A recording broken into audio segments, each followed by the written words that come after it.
さすがにこれはひどい。アニメの作画崩壊シーン。最近だとワンパンマン3期。戦闘シーンが紙芝居かなってぐらいひどかった。作画がひどすぎて海外のアニオタからアニメスタッフが殺害予告食らってたね。ワンパンマンとか国内外問わず人気作品の作画に力入れないのに違和感ない。多分リオ様。弱々しいリオ様だな。かわいいぞ。指と手首細。金色モザイクの皮が一周している鮭の切り身。これ描いた人は鮭食うたことないんか。切り身の形もなんか変。資料とかないの？外国人。鮭もおかしいけど、お茶碗とかの配置もめちゃくちゃだし似てて気持ち悪いし、ゾワゾワする。ドラゴンボールスーパーは残念シーンが多い。この時期のドラゴンボールはやばいのいっぱい。もしかして悟空さ？こんな面長な悟空は知らない。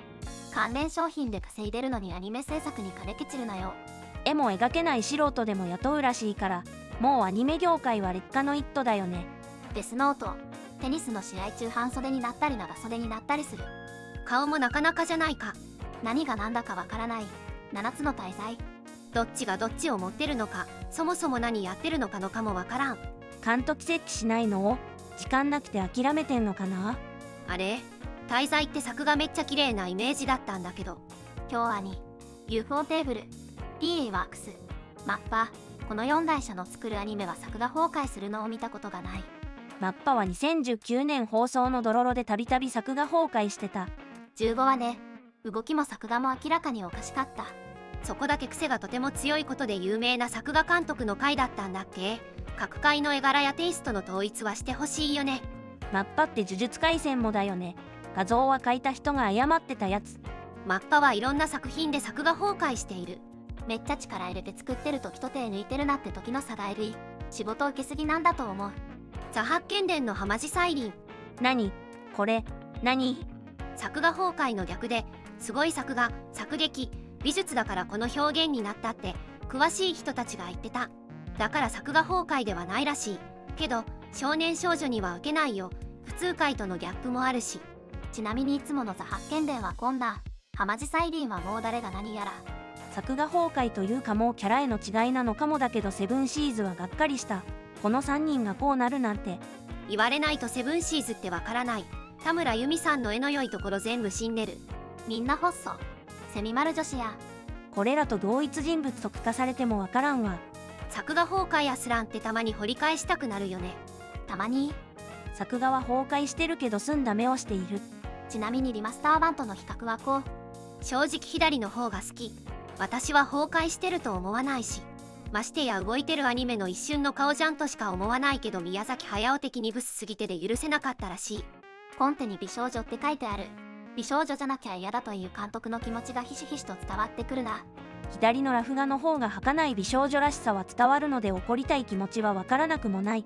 右は元気よくて田舎のおばあちゃん家の畳で寝転がって私お餅2個食べるって言ってそうな雰囲気ある。右は子供が目覚めて怪物を目にしたらするであろう表情を表現してるのが伝わるけどね。ワンピース、シャボンディ諸島、誰やねん。シャボンディからマリンフォードあたりは作画が崩れまくってたね。シャボンディのロビン本当ひどい。落書きやん。コナンの映画とか超人気で最近のは毎回何億突破とかやってんのに作画崩壊してんのなんで？函館のやつとか大画面で崩壊見せつけられてひどいなと思ったわ。ほんとこれ大注目されてんのにこんな作画でよく許されてるなと思ってた。その後の配信版では作画綺麗になってるからな。間に合わないんだろうな。武蔵南道、当時衝撃だった。あまりの作画崩壊っぷりに声優さんたちも若干やる気なくしてるのが分かってつらかった。初めて見たけどこれ全部同一人物ってことで合ってる？東京リベンジャーズは作画がひどすぎてリタイアした。なんかもう新旧問わずひどいの結構出てくるね。でも低予算で頑張ってるんだろうなって思ってる。ナルト、サスケの首が太すぎて話が入ってきませんでした。当時サスケ推しだったのでショックだった。ナルトのアニメは作画良い回と悪い回極端だったな。ナルト全体的にひどかった。髪絵は1割くらいだった。やだ怖い。首ならこっちもひどいよ。親指じゃん。これとか左のやつなんだ。その子身長2メートル50くらいありそう。エスカレーター垂直すぎてやばい。これって14番目のターゲットを？さっきも出てたけど毎回映画でもこういう作画があるってひどくない？不思議な絵画みたいだ。魔導士ダリアの全部。原作好きなのにひどすぎる。中国に発注したものが北朝鮮へさらに外注されてたんだっけ。結局国内で書き直すことになったんだよね。ダイナミックコード。この洗剤容器に鼓動で目薬って書かれてて笑った。他にも色々あるから見てほしい。こんなめちゃくちゃな作画なくせに鳥だけはやたら気合入った作画だったりするのも謎。バイスクロイツという毎回の作画崩壊がひどすぎて、放映テレビ局から納品を拒否された伝説のカルトアニメ。シュラトの後半が作画崩壊してた。海外に外注してたんだっけ。記憶に残る中ではシュラと後半が一番ひどいと思う。単純な原画の誰やねんな作画崩壊は当たり前。走るシーンでパラパラ漫画をゆっくり見せられてるようなカクカクした動き、足が背景にめり込んでたり。前半は良かっただけにな。後半作画崩壊ひどすぎてストーリーが前半しか記憶にない。サイコパス。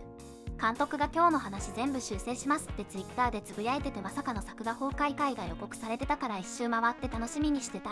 それではこの辺りでレジェンド出しときますよ。これのせいでいろんなアニメがキャベツの作画を異様にこだわるようになったのわら。D グレイマン、ハロー。これも本当作画ひどかった。オープニングの作画がやばかった。ラフ画っぽいのや下書きみたいなのとかあったよね。顔も崩れてたし、1話目から作画崩壊もしてたし。ただで見るのも苦痛なのに円盤に金出すやついるのっていう声もかなりあったけど、結局円盤化されず不倫作品になってしまったね。オープニングの作画にはこだわったとスタッフさん言ってたらしいけど雑だったよね。作画へのこだわりをスタッフが発言した一方で、こだわりを感じるって絶賛してるファン一切見かけなかった。星野先生って元ジブリ出し外注で Q ハンターにも参加したりとハイクオリティな作画現場で働いてたから、 D グレのアニメにはがっかりしただろうな。販売中止の理由をアニメ会社は公表してなくて BL ポスターが原因と噂されてるけど、作画の悪さも要因なんじゃないのかな。クオリティ向上のため販売延期と発表された後の中止だし。作画崩壊なのか何なのかいまいちあれなんだけどさ、半沢さんのエンディングで半沢さんずっとこの体勢だったんだけど、よく見ると右腕足に乗せるでも懐かれないのかなって思ってた。ほんとだ。作画の悪さ一本で有名になった。そんなイモイモのこともたまには思い出してください。でもキャベツはいいんだよ。しかしこれは静止画なんですよね。イモイモならこの口が浮いてるやつが衝撃で衝撃で。伝説のヤシが2回。テレビ版のこの顔何回見てもじわじわくる。でも作画監督によって柄が変わる現象って最近減ったよね。画像は金色のガッシュベルのめぐみさん。子供ながらに毎回絵が違うなと思いながら見ていた。皆さんが期待していた画像出てきましたか？いつもと違うのを目にしてます。これが出てないなんてというのがありましたらコメントで教えてください。結構前にまとめたこっちも作画崩壊画像たくさんあります。次はどんな漫画のネタをまとめようかな。またよろしくお願いします。